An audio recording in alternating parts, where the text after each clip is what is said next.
is that council Fiona, spending 50% less on potholes? Fiona, with respect, well, as someone with who ran a respect, business, I'm asking you that question. if you ran a business on the basis of, I want my departments to spend as much money as possible, and that's all I judge them on, then your business would not last very long. Okay. One of the big problems we have in right, this country right now is a huge amount of money is wasted. We have championed at Reform more efficient ways of utilising money that is allocated to potholes to the degree it's actually spent on fixing roads. The truth of the matter is the contracts that are dished out by councils to contractors to supposedly fix potholes invariably have no quality component to them whatsoever, have no guarantee attached to them whatsoever. That stands in stark contrast to many countries that are great at this, countries like the United Arab Emirates, for example. Would you like to, listen, I'll come around the question, but since you asked this question about vetting, and also we've talked about the Green candidates, listen, all parties have problems with vetting. I think it's worth pointing that out. But since we've got you here, Zian, the question was about insurgent parties, of course, which Reform is one, who shared a photo online with a quote that Islam was the religion of rape, incest and paedophilia.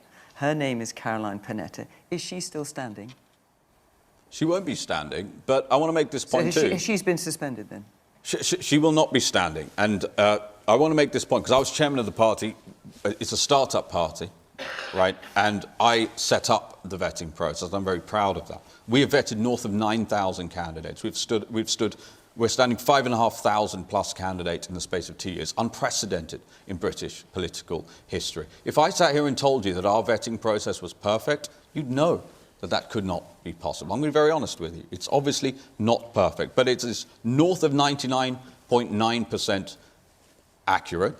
And to the degree that slumps slip through the net, we act on it decisively. But I want to make a few points here that it's perfectly legitimate, Fiona, for you to hold Reform to account. If you don't mind. mind. Hold us to account for Reform candidates. But what's interesting is nobody seems to be interested in any of the bad eggs and bad apples in other parties. The Tories have had to stand down more candidates talked than about us. The Greens. The Tories have stood down more candidates than us as a result of misdemeanours. A Tory candidate just last week threatened to murder a high-profile celebrity's mother, barely covered, if at all, in the media. So look, is our vetting process perfect? No vetting process is. But to stand 5,500 candidates in the space of 2 years and to have only a small handful that sadly did slip through the net, which we have acted upon, I'm very proud of that.